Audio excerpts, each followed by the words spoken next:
get started, and people will join as they will.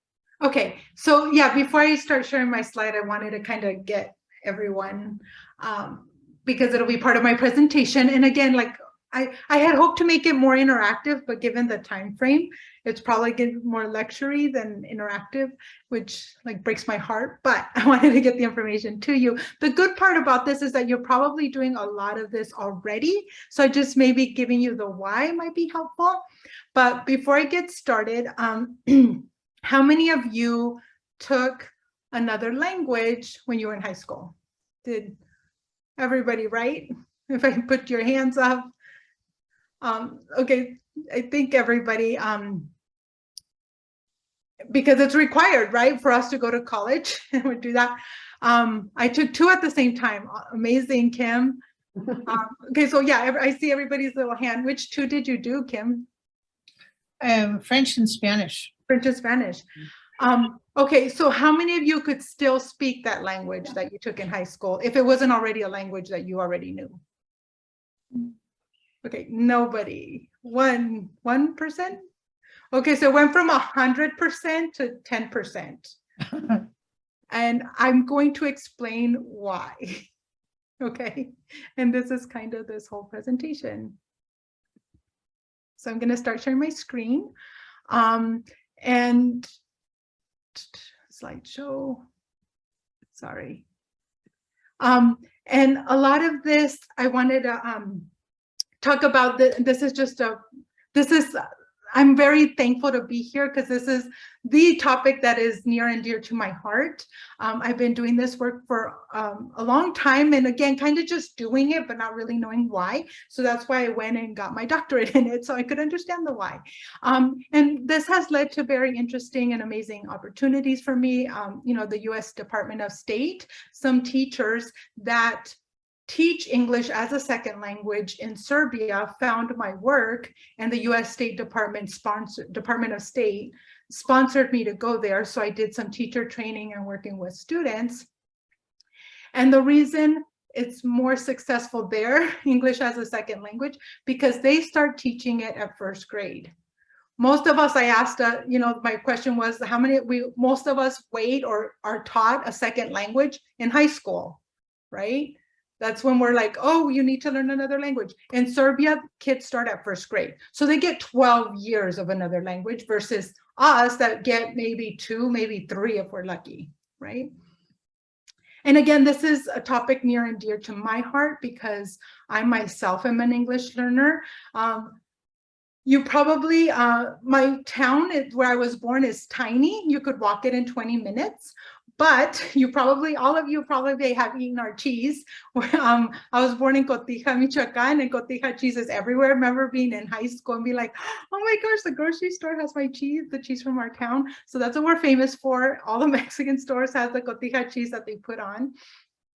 And so my dad came to this country, you know, the US government took a bus, or not the government, but, you know, entities from the government would go, he was an avocado picker. So he would come, they would go to the town, bring my dad seasonally to pick avocados and then go back home. And then one day he decided to stay, and then we followed him here. So this is a picture of my siblings the day before we left to come here. So this is our agenda. What is language? What if? And then we're going to let them play, which is the interactive part. I'm going to let you play. I'm going to talk about why we need to let our kids play, and then how the arts are particularly effective. Okay. And like I put Q&A, but please, Luisa's going to help me monitor the chat. But and if you have a question, please let me know.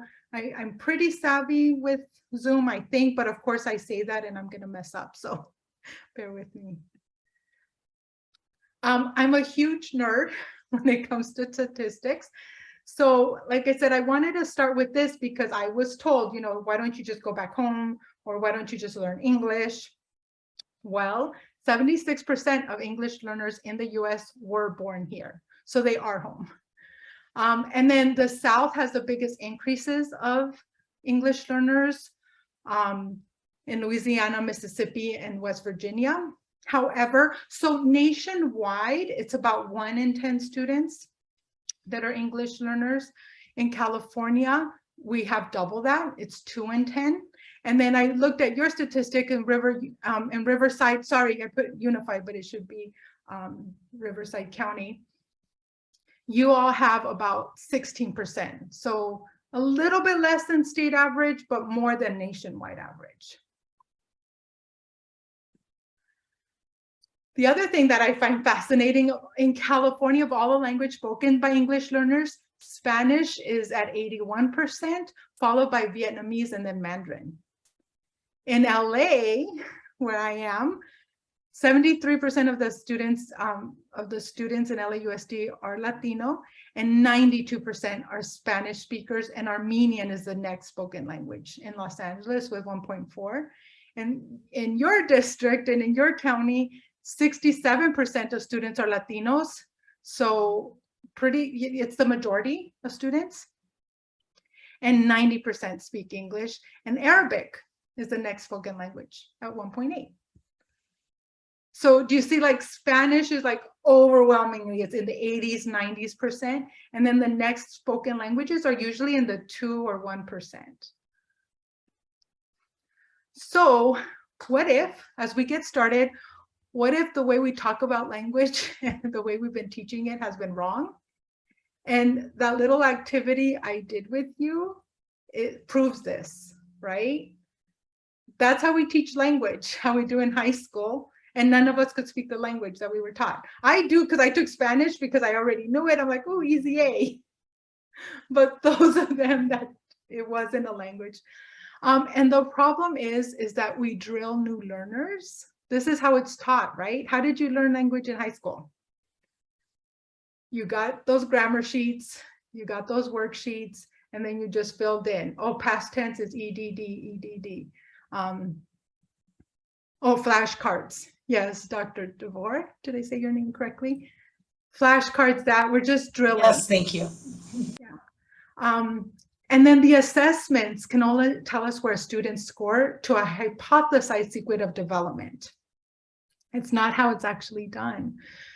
And the issue is that we have curricular, I don't even know if this is a word, but curricularized language. We have made language a curriculum when it's not.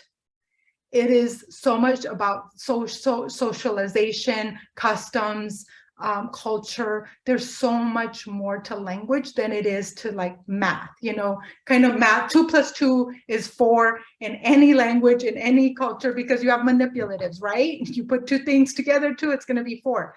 But language is so much more. And those of you that know another language, you know, if you know, that's why, like, jokes can never translate, right? Like, jokes never translate in that. And we make it that we have curricularized it, like we said, it's orders and sequence and it's practice. You practice it, you study it, you'll learn it. But it's all under these artificial contexts, right? Like when you learn, if you took Spanish in high school, they're like, hola, mi nombre es, ¿cómo te llamas tú? You know, and it's like, there's these very artificial ways that conversations happen when they don't happen that way. And there's been 2 main approaches to teaching language. The analytical, we focus on grammar, we study the rules, we study the practice of language, we do attention to accuracy and error, and then less attention to social interaction. This is what we have focused on. All these rules, right? But language is really hard. Where's the chat?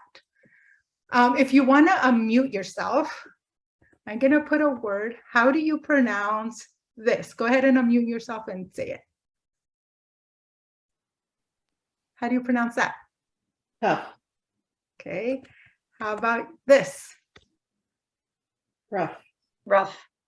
How about this? Yeah. How did you know that? What, you know, like, we're like, these are the rules. And it's like, wait, rules are rules, but From a cooking experience. yeah, exactly. It's cultural. It's this. Okay, how about this? How do you pronounce this? Face. Faith. Or Death. right? Because I'm actually going to do something with y'all at Claremont next week about reading comprehension. Reading is a very, in terms of human nature. It's a very, very recent phenomenon. If you think about the history of, it's only until the 20th century that the majority of people were literate. Up until the 20th century, the majority of people were illiterate. So like studies have shown when reading happens, there's a lot happening in the brain. There's a lot of making those connections, visualization, you're making those cultural connections. So your mind, if you are reading a paragraph about going fishing, when your mind comes across this word, you'll pronounce it bass. Oh, I caught a bass. If you're reading about a guitar or musical instrument, the guy was playing a bass, your mind will automatically know how to pronounce it. So there's a lot going on. And so that's why curriculum, like language can't be a curriculum like all the other subject matters. So obviously you still need to do a lot of this. You need to focus on grammar. You need to introduce new vocabulary. That's a given. But we have focused too much on that at the expense of the experiential. So instead of focusing on themes and functions of the language, engagement of purposeful activities, that's what we're going to do today. With the Let Them Play, we're going to engage in purposeful activities. Excuse me, some that you'll be familiar with. Focus on the use of language, and then priority on meaning transfer and fluency, like how to transfer what you know. And then so key, and unfortunately, if we were together, I would really highlight this, but the social interaction would be very, very important. And that's the Let Them Play, okay? So the one thing about language progression, it's universal and it's nonlinear. What's very interesting is when you learn a new language, whether it's like Japanese to Russian, you always start here at the progressive. And then you do regular past tense and irregular and then third person. Some people may never get to this, but you'll always go in this progression. Some people that have a facility with languages will go through this pretty quickly. Some people will never, even if they live in another country for 20 years, might never get to this. Like my mom, actually, you know, she's lived in this country for 50 years and she still gets the third person incorrect. And then for us, as you all know, or not all know, sorry, I shouldn't have said that. Like Krashen is a very important person in language acquisition. And talks about explicit knowledge and implicit.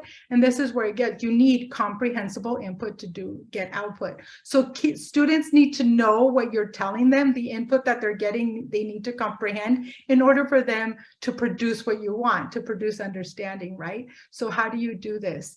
Like I said, explicit is conscious knowledge. This is where you're doing the grammar.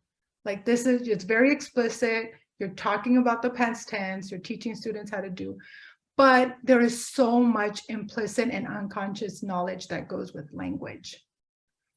And the example that I put here is like, for some reason, you know, we could say like, I'm going to repaint my house, which I need to do, but people will never say, I'm going to rebake a cake, even though it is a repetitive action that they're doing, like repeating a house. They'll never say, I'm going to repet my dog. Those are just, and that's just, like I said, unconscious things that happen when you're learning language. You just automatically know, like, oh, that's not the right way to say that. So there's so much to language that goes outside, as I mentioned, culture and society and all of that. But as I mentioned, we all need the students to understand in order to produce output. And then the other part of this that is very important to remember, and I know, and I want to share this with you because I think teachers, I don't want to say are set up for failure, but are given a very challenging task, because you get an English learner, right? And you're supposed to reclassify them within a year or 2 or 3. What is the mandate, you know? So basic interpersonal communication skills, which are called BICS, when students come, you know, like pretty quickly after they come to this country, you could say, like, I want to go play. Do you want to play tag? Let's go have lunch. Like that kind of language, which is the use of the language, which is what's useful to them, which is what's common. That happens pretty quickly. Within 2 years of students coming, they could have this, like they're engaging in conversation. However, what y'all are asked to do is the academic language proficiency, where it's like, academic language, what is the language that's associated with math? What is this, what the kids get tested on to get reclassified? That takes 5 to 7 years to develop. So when we're asking students to okay, reclassify, we're asking you to reclassify students so quickly, it's a challenge because just developmentally, that's how long it usually takes. Like I said, there's always exceptions and 1 or 2 people that have ease with language, but for the most part, this is what's true. So this is the analogy, and we'll go over this quickly because I want to spend more time doing.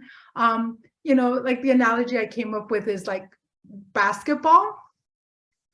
If we're just teaching the basic skills to play basketball, like dribbling, passing, shooting, right? If any of you have played basketball, you just do those drills. We do some similar things in language. We do the sentence frames. We do those prescribed rehearsed dialogues. But if you just do that and stay there, kids are not going to learn, right? Because we need to let them play, because in a basketball game, you could do the drill of shooting at the basket, but if you're in a game, you're not just going to be allowed to shoot at the basket. There's going to be a defensive player there. You have to pivot. You have to turn. Maybe you're not going to shoot. Maybe you're going to turn your back. Maybe you're going to do that. And that's what happens with language. You have a conversation. I want to talk about this. Somebody derails a conversation in a different way. So how do you let kids just play with the language? Okay, so that's hence the title. Playing is essential. If we just focus on the bits and the pieces of language, it's not going to work, and the other key part about this is just playing exclusively with other unskilled team members will not result in improvement. So it's always great to find people, like if you're doing groupings, to find students whose English is a little bit better than others and so forth, so that kids are even able to improve their language skills. Okay, sorry, could I close my thing? It's like the sun is right in my face. That's all. Sorry, in my office. Could you all see this? Okay. Like the sun was hitting me right in the face. So that's what we're gonna do. Again, some of you have probably seen me do this activity already. But then we'll do it briefly because, like I said, I want to get some time to play, but also give you an opportunity to have questions and to understand the why. So I'm going to show you a work of art. And I'm just going to let you look at it for 10 seconds. And then I'm going to ask you a few questions. Okay? And you could either unmute or do the chat feature. And I'll try to stay on top of that. Okay, so this is a work of art. Let me get the chat box.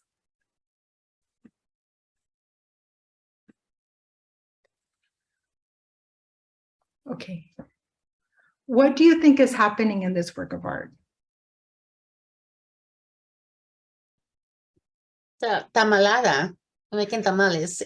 Okay, making tamales, Luisa, Liliana, they agree with you, Irene. And what do you see that makes you say that, Irene? I see the masa, the hojas, the people just working together, and there's different jobs on it. So who's putting the tamales together? Who's see, now I don't know the word in English. Untando la masa, right? Just that job. So I think people have different jobs there. So this woman here is juntando la masa, like gathering the masa, and people have different jobs. Caroline, you said it's a family making tamales. What do you see that makes you say that it's a family?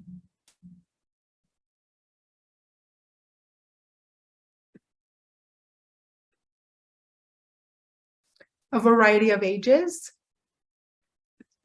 Okay, so Caroline thinks it's a family because there's a variety of ages. There's a little girl playing with the hojas or the leaves of tamales.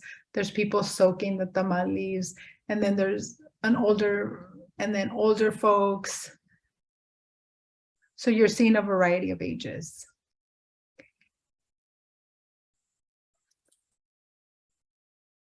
What more can you find?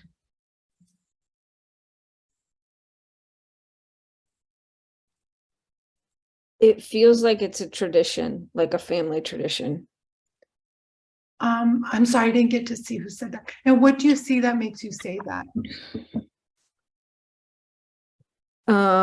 Maybe because everyone has their role, like everyone has something that they're doing and they're including the children in it. The children are active in it. Okay. Oh, thank you. Patrice, sorry, I had to scroll down. Patrice, did I say your name correct? Okay, Patrice thinks that it's a tradition. It's something that they've done continually. Oh, sorry, Caroline. Okay, I'm sorry. We're trying to do two things at once. Liliana says they're at home making them, so I assume it's a family. So agreeing with Caroline that it is a family.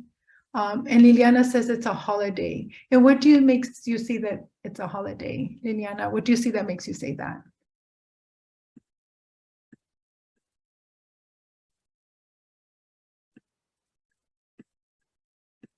Is there any?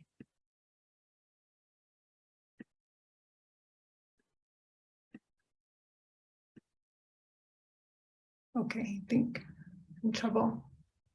Okay, they're dressed up. Okay, what do you see makes you think they're dressed?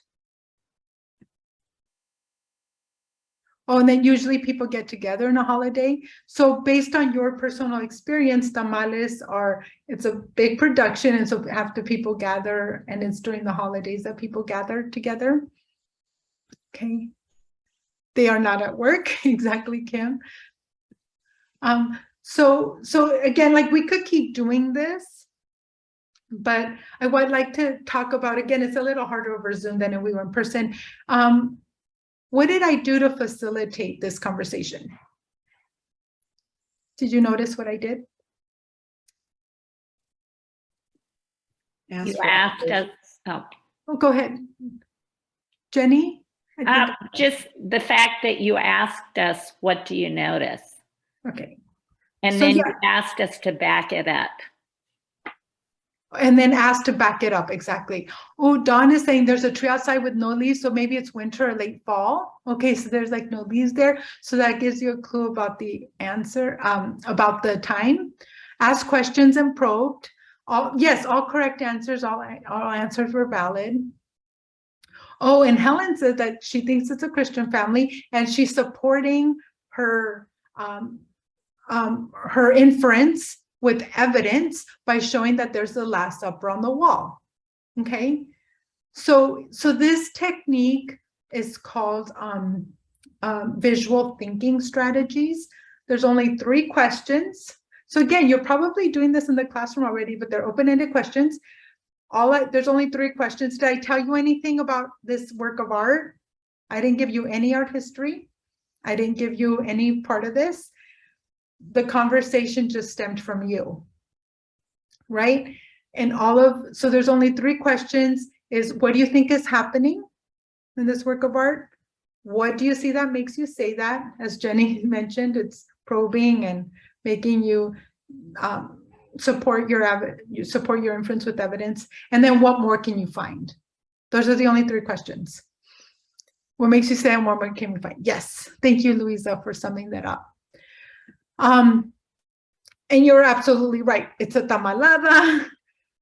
It's probably very likely a Christian family, and it is. This is the artist Carmen Lomas Garza, and I wanted to use her because she was a school teacher. She grew up in Texas, and when she was going to school, English was not allowed.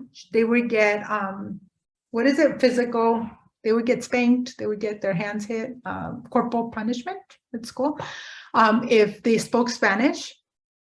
And her parents were very actually involved because her dad fought in World War II and he came back and he wasn't allowed to go into certain restaurants. They lived in an area of Texas where it said, no dogs, no N-word, and no Mexicans. And so her parents were very involved in fighting for equal rights for Latinos in Texas. And so she wanted to convey that they were just a family. And so she started depicting traditional Mexican and Mexican American households to show people that they're just a family as well. Okay, but again, like, that's just extra information. What you all said was very valid. You all kind of talked about this picture without me having to say anything.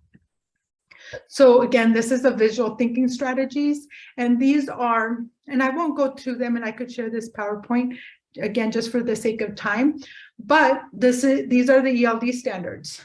We exchanged information and ideas, right, through oral collaboration and conversation. We actively listened to spoken English with a range of social, and we were supporting our opinions in speaking and writing, right? We're like, I think it's a Christian family, and this is why. This is my opinion. I supported it because there's a traditional Last Supper portrait in the background. So I am, and we asked them to do that with text, right? When we're reading, having them read stories. And so I really like this strategy for that reason, because this is the Common Core standard for reading. Read closely to determine what the text says, but here I put artwork, and make logical inferences. It was a logical inference to say they were a family because there was all these different age ranges, and citing that specific evidence. Look, there's a young person, there's an older person, there's a you know, all of that. And then we did orally. Okay. Any thoughts, questions on this? Yes, Dr. DeVore. Yeah, hi Veronica. I just had a thought or a comment. I think one of the other things that I really appreciated that you did through that process is when Senora Rodriguez, Irene Rodriguez, she wasn't able to access the word in English, right? So we validated, like, how, you know, what do you know? What do you call it, right? So it's important that we validate that primary language when Exactly. that's how they're able to contribute. Yes, thank you. Thank you so much for bringing that up, because I grew up here in California, and as you all know, up until, like, was it 2016 that the law changed? But like dual language, immersive, bilingual, you know, it was like English only, and it was very much sink or swim. And so I felt that it was very much like a deficit mindset when we talk about knowing two language. And so validating students' first language, seeing it as an asset is so critical. Because actually research shows biliterate, like not just bilingual, but biliterate students that could read and write another language, outperform all other students. So thank you for bringing that up. Okay, and then, you know, and then I just did this because I know this is a really popular story too. This is by an artist, and just showing how different traditions and cultures. Here's also a family kind of preparing a very laborious, tamales are so hard to make, as are dumplings, like a laborious process, and just kind of making those connections with different cultures. The other part, what is interesting about this, so I started as a high school teacher, and then I moved into the museum world. I was in museums for about 20 years before coming to CalArts. And this strategy started in the museum world, and that's where I learned it. It's by a psychologist, her name was, she did pass away recently, Abigail Housen, and a museum educator named Philip Yanaway, who worked at the Met. And they started the strategy for very beginning level people that are novices to looking at art. But now the state of California has adopted it as part of the culturally and linguistically responsive arts teaching and learning. So as you could see, this could be done with all grades. You're all adults. We did it together. It could be done in groups or in whole class discussions. So I thought that, oh, sorry, I misspoke. I said Philip Yanaway was a Met. He's from MoMA. So I've seen this done with one work of art for a whole hour. Like, what more can you find? And then the conversation that happens. So again, this is the part where it's like, let them play. Just let them have a conversation with a work of art. It's awesome. They could support their answers or evidence. Kids are listening. And then what's really great about using visuals, like that is often, like your point, I tried to do that too, and we didn't talk too much about it, but I was trying to use the cursor when we were talking about this, like, okay, they're wetting the leaves. she's putting the thing, and then the young person, and then the old grandma. You know, you could use visuals when you're referencing certain words, certain objects, and so forth. Okay, so now we're going to move to the next activity. For this, if we were in person, I would have done this differently, but we'll just do it verbal. Actually, I might just do this. I don't know if it'll work because I think like a mirroring, but go ahead and unmute, and I'm just going to ask you another question, and either use the chat or just unmute. The question I'm going to ask you is, what do you see? Just go ahead and shout out or chat out. What do you see? People enjoying themselves at the park. Okay, people at the park. I see a community enjoying a nice day. I think maybe it's maybe spring. Okay. They're playing croquet. That's A family picnic, I see. I'm sorry, could you repeat that? yeah, they're playing croquet Oh, they're playing croquet. Playing- and golf. Is it? Yeah. Okay. Oh, Patrice, you're beating me to this. We'll have to come back to that, okay? They're Making listening to music. Making music. So usually when I do this activity in front of folks, and I don't know if you'll be able to see this, what I like to do, this is also narrative work or on vacation, a warm, relaxing day for a family. To see how awesome all these, like the language that's being generated, there's a lot of descriptive language, there's a lot of adjectives and so forth. But if I started jotting this, but if you're looking at a narrative work of art, a work of art that tells a story, I like to equate it when we're reading, right? Because here's the subject, family, people, right? And then here's the setting. You all talked about that. The setting is a nice day. There's park, play music, and then the subject is family picnic, playing croquet, making music. So there's like a subject, a setting, and a plot, right? Just like writers do. So, and again, like using visuals, I think is so great because then you get that descriptive language. And I would be charting this down. You could do multiple things. You could just do, if you wanted to do just like nouns, and then adjectives. If somebody says, I see a family, okay, let's describe the family. And then you're adding adjectives. And you could do 2 columns like that of depending on what your purpose is. But I just think that works of art are such an amazing way to elicit language. Sorry, like I said, I did my impromptu thing, which is you can't see very well. Okay, so that was the first question. So I see. Oh, everyone is wearing white. Reminds me of the turn of the century fashion for elite society. Mm. Yes. Okay, so before I go ask you the next question, I should preface this that this is an activity from Harvard's Project Zero, but I changed it. So I know it's almost sacrilegious.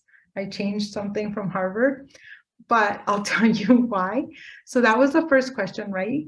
The next question, and I just use it because I think it comes out. What do you wonder? What do you wonder about? What questions do you have about this work of art? Either unmute, and I'll start charting too. What do you wonder about? I wonder about the banner that Okay. goes through at the top.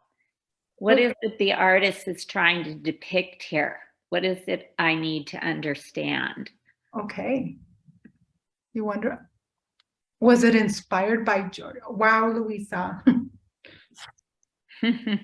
I wonder why the figures don't have shading. Okay, why do the figures? Any other questions?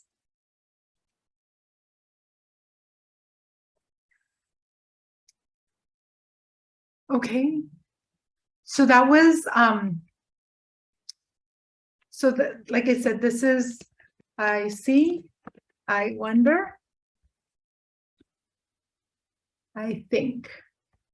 Let's move on to that. What is it that you think? It could be based on some of your wonderings.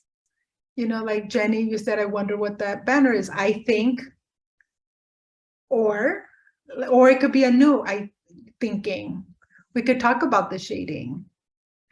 Why do you think he did not include shading? Is there any inferences you could make or guesses? What do you think about this work of art?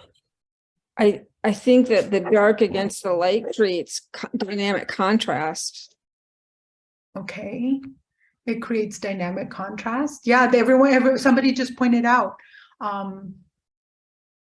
that they're all wearing white, and so I think the artist is showing African American families at play, right?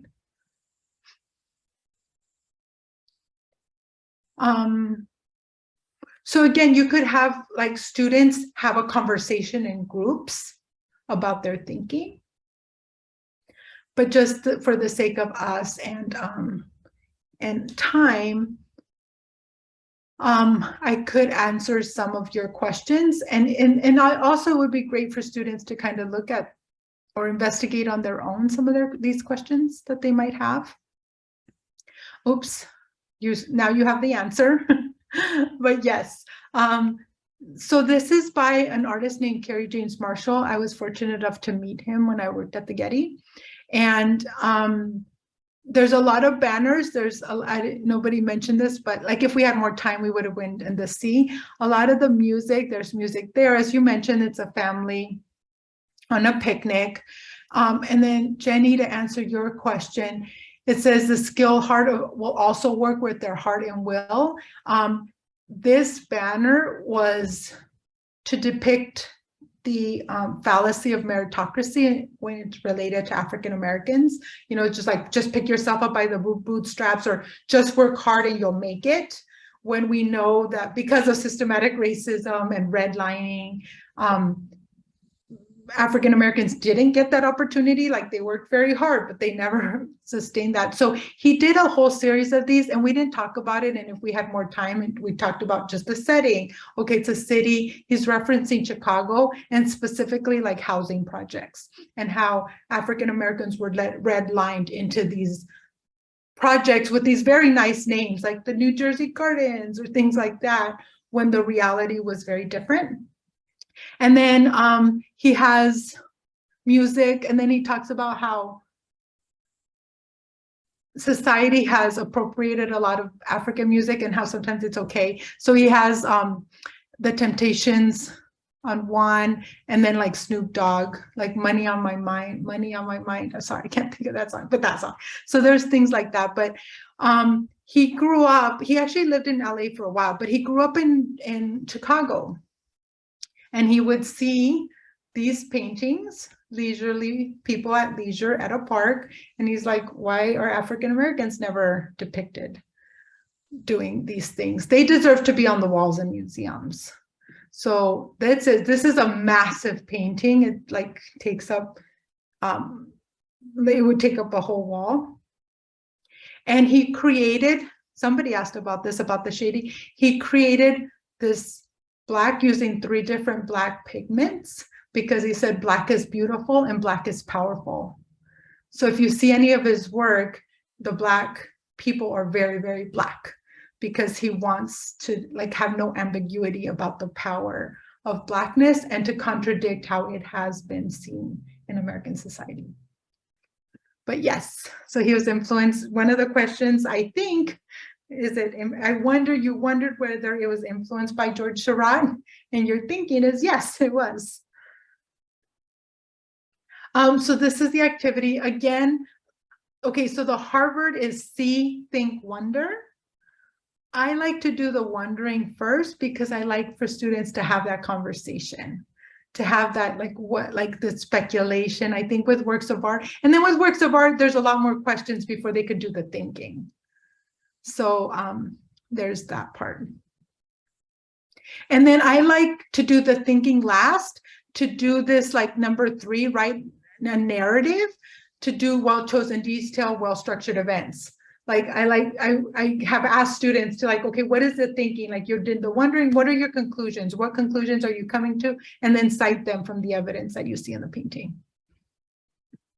Okay, and then you could do it with the different works of art. I love this artist too, Kehinde Wiley. He was influenced by Kerry James Marshall. And what they often did is take traditional paintings that are part of the canon of art history and reinterpret them with African Americans with that same message, like we belong on the walls of museums.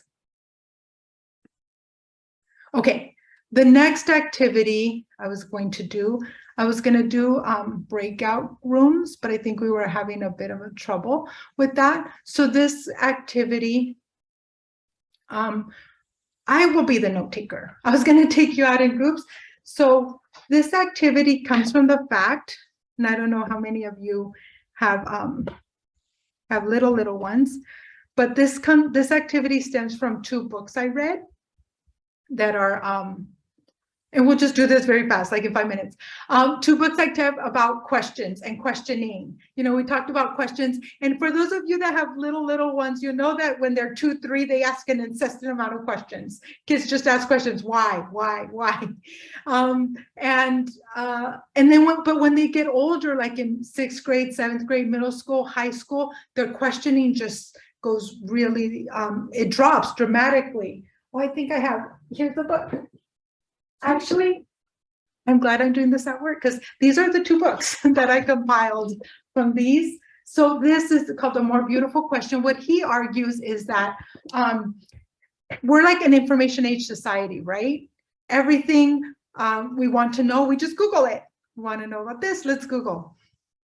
What he says is that to be a truly innovative society, we need to start asking questions. Like little ones do. And Denise, I know you do kindergartners, so you probably don't have this issue, but what he said, the example he gives is that, you know, there was this engineer with his daughter on vacation, and like we do when we go on vacation, we take pictures, and the little girl said, Daddy, why can't we take the picture? Why can't we see the picture now? And he's like, great question. And that's how the Polaroid film was invented, because he was an engineer for Polaroid. And so the Polaroid camera was invented because of a question of a 5-year-old. A more beautiful question, yes. So that's what we're gonna do now. So this activity is a lot more complex and I could do it like for an hour, but I'm gonna show you a work of art. And I am going to just put a timer for 3 minutes. And actually, I'm going to do 2 minutes. Let's just do 2 minutes and go ahead and write or tell me what questions you have, okay, about this work of art. Sorry, here's a timer. And go. Okay, what questions? Let's not debate the questions or anything. We're just going to ask as many questions as we can in 2 minutes. What is he looking at? Okay. Where is the rest of his face? Okay.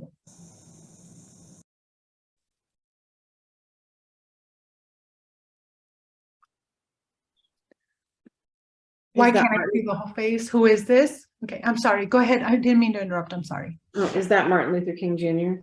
Okay, Lindsay, did you say it and write it, or is okay? Patrice, why no mouth?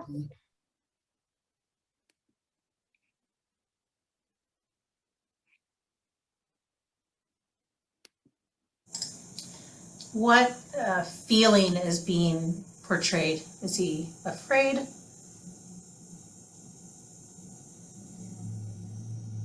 Yeah. Oh, there you go, Louise. What emotion is this expression showing? What is he thinking? Ooh, what is he thinking?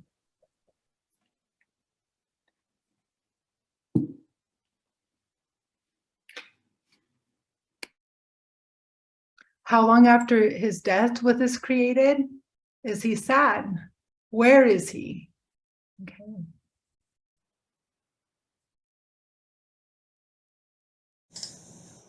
Helen had a good question I wasn't finding the words for, but she said, why is the white of his eyes so white? Okay. Helen, I was thinking that, I just wasn't coming up with words, so.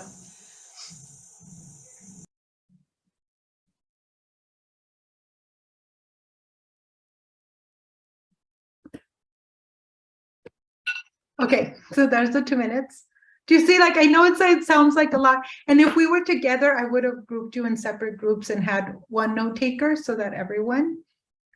And then we're gonna skip the next part of this activity. If you're interested in, I did write a 1-pager when I was at LACMA because teachers wanted to do this, just a 1-page like process. The next part of this is I would have, but we're not gonna do, I would have had your groups go through all the questions and then categorize them whether they were close-ended or open-ended.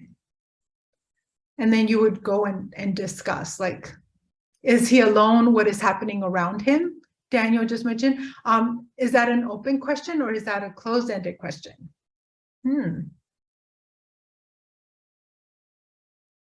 you see, like, it's more complex because usually, like, oh, closed-ended questions, they have one answer. Open-ended questions have multiple answers, but Daniel's questions are, yeah, they're harder to categorize. Does his visual match the feelings on the inside? Oh, wow. Okay, but the one thing, then the next part of this, after we do close and open, I would then go have the groups decide on what is the most important question that we need answered today. And then, I mean, like, and often I would have the students kind of investigate and do their own research. But again, if we were in groups, you would have been discussing and you would have listened actively to spoken English on a work of art. What is the question? Let me see. We started at, like, why, where's the rest of his face? Why no mouth? What feeling? What is he thinking? What question do you all want to talk about in the next 2 minutes? How long after his death was created? So many good questions.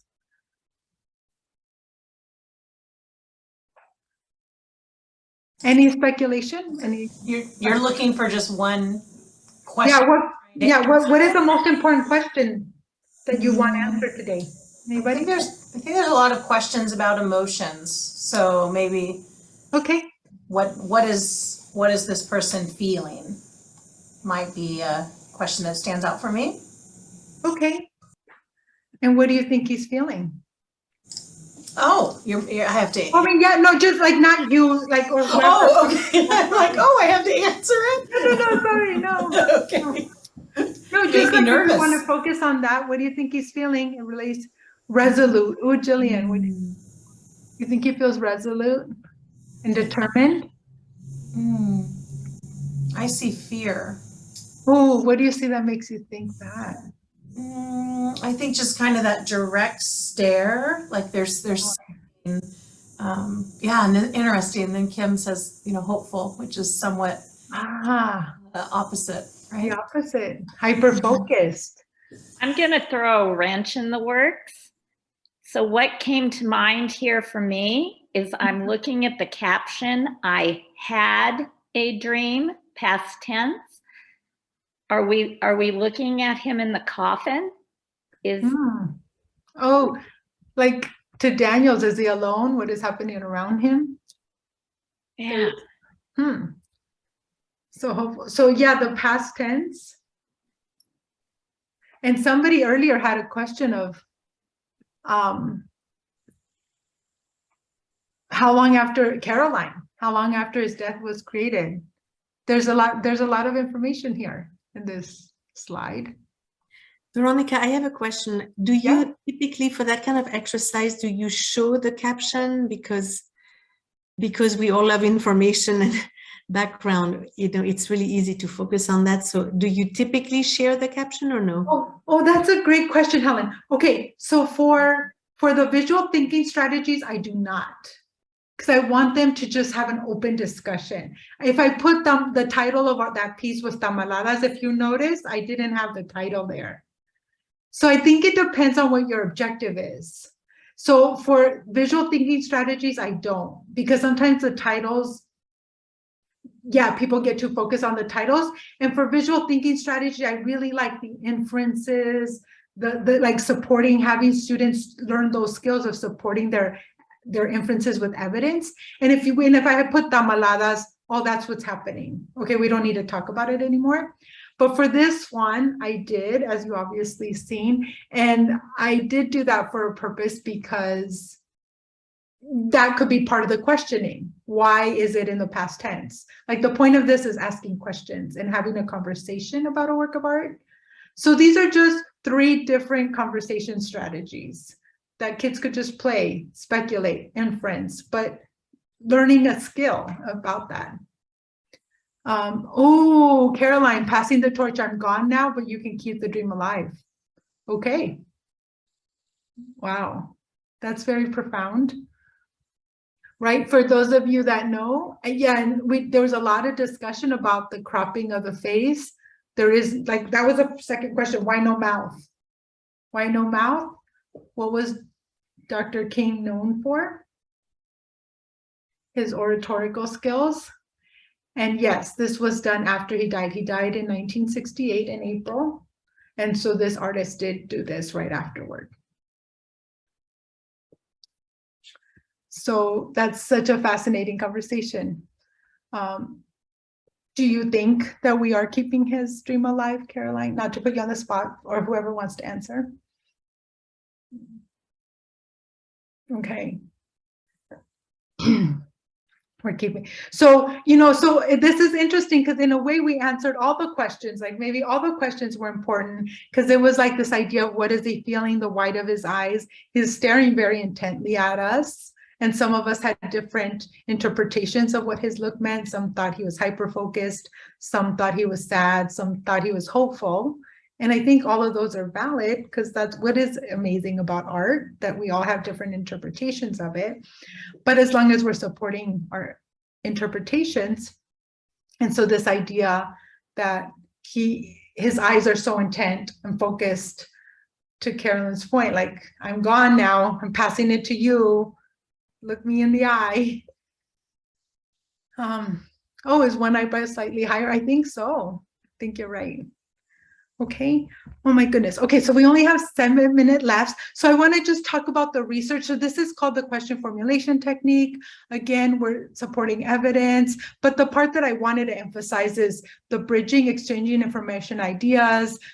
I would have liked to do it with a group and partner by listening actively and turn taking. If you were in a group, you would have been like taking turns. This question, oh, this question is important. No, I think this question is more important. So that would have been the goal of that. Oh, it's almost like a judgment that you have you kept it alive? That's a really good point, Jillian. Like, some people might say we have, and some people might say we haven't. So how did these connect to ELD development? What is the best way to implement these? I'm gonna try to answer all these questions in 6 minutes. But we've done some of this already. So the best way, I don't know what curricula you use, but I think there's Wonders, and what is the other one? This one is, you know, the 2 main ones that I hear people. I've seen teachers benchmark, Wonders. I've seen teachers use like visual thinking strategies, or I see Think Wonder with just the title page of the book. You could get so much pre-reading before that by having this discussion and analysis and just letting kids play. Like, okay, I think this is what the story is going to be about. A little girl, probably a different time period because it's horses and carriages, you know, she's dressed differently. Just having in the beginning, like using a title page, you could do that. And obviously you have more ideas and the research behind it. These are the 3 questions. And all we did was listen and speaking. This is, like I said, the we just had discussion strategies. I just showed you 3 discussion strategies. And we know that talk builds on the talk and knowledge of others, right? When somebody said like, oh, that's a tamalada. Oh, I agree because it's this. So you're building on each other's knowledge. You could have access to agreement or disagreement. We had a bit of disagreement on what Martin Luther King Jr.'s face said. And that was okay. And having a discussion about it is good. We're just listening and speaking. And then we could interrupt and ask for clarification, so forth. For this part, when we go back to the BICS and the academic language, one thing that I think it's important to talk about, like I said, the nuances of language, there's tier 1 words, right? That are common, you hear frequently, you could define. This is a lake. Kids will probably pick that up pretty quickly. Nouns, words that are less common, harder to define, and that just kind of sneak into our language, like a mallet. Somebody said croquet, that's probably a tier 2 word, but mallet. So thinking about words that you might have to pre-teach when looking at these, thoughtful, like we know what thoughtful means, right? But could we like define it in a sentence? You know, those are a little bit, these are things that sneak into our language, like so forth. And then the next one is tier 3 words, which are academic, which take 5 to 7 years to develop. This is a genre painting, or this is a narrative painting. Only art historians will like talk about this as a genre painting, you know, a painting about people doing leisurely activities. Like, you know, so just being cognizant of that, I think is, and knowing that tier 1, and these are the ones that the tier 3 words, those are the ones that you're going to have to put on the board. Those are the ones that you're going to have to pre-teach. Those are the ones that you might have to help students with. Okay. Oh, I did it with this too. Oh, proud. That's another one. I think like, how do you define proud? But maybe y'all have work. And then for the question formulation technique, the reason this activity would have been just solely student focused and student centered and student generated, but we couldn't do it because it's on Zoom. But the reason that that activity works and the research supports it is that a lot of classroom instruction is done in this model, the IRE model. The teacher, which I'm doing right now, sorry. So I'm telling you to do not what not to do. The teacher initiates a question, the student responds, and he or she, they evaluate. Is it a good enough response? If it is, moves on. If it's not, another. So it's much more like a ping pong thing. But with the question formulation technique, you would have just been in your groups and you would have just had a discussion among yourselves. The teacher, you're getting a chance to talk. You're getting a chance to play. Okay, because you know, there's listening, speaking, writing, and reading, right? That's what we do in the classroom. We give students a lot of opportunities for the reading, the writing, a lot of listening, very little speaking. So that's what these 3 activities tried to amend. And what we did, sorry, I know I have 1 more minute. We did whole group, 1 to many. We did, the question formulation technique would have been small group, and then individual 1-to-1. I had another activity that I like to do that I'm just going to discuss very quickly with you. I would get students into pairs, and I would show them a work of art, like we would have done this on Zoom, but I would have them like get a work of art like this. One student is describing, another student is drawing. So I would describe this, like I see 2 things. They look like muffins, you know, whatever language it is. And then the other student could ask clarifying questions where I see a bigger one, a smaller one. And so if we had had the opportunity, you would have seen, it would have been awesome to be like how you talk, to be cognizant of how you describe things and getting those clarifying questions from students like, oh, I'm not describing this right. Like because would you have ever said that these were weed stacks or haystacks? We don't see these anymore. So that would have been the activity. And the reason that that is important is we need to allow, that is how conversation happens in real life. It's not, Hola, me llamo Veronica. ¿Cómo te llamas tú? You know, it's negotiating meaning. It's meaning making. It's when like people with, and this is the example that I cite from a really good book that I like, a non-native speaker and a native speaker. The non-native speaker doesn't know what a magnifying glass, and it's only through this discussion, like a spectacle for older person, a glass in hand, and then the native speaker, he has glasses. Oh, magnifying glasses. He has magnifying glasses. So it's only through this exchange and this negotiation of meaning that a non-native speaker learned the word through their own initiative. And that's what happens. Okay, I think that's it. So to wrap up, and I'm only 1 minute over, without dialogue, there is no communication. And without communication, there could be no true education. And so all we did was engage in dialogues with works of art. So thank you. And I have like all the ELD standards and stuff and the roadmap based on that.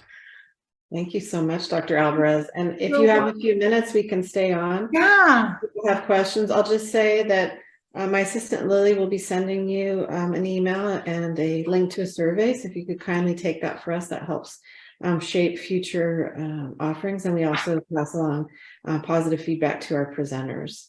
So yeah.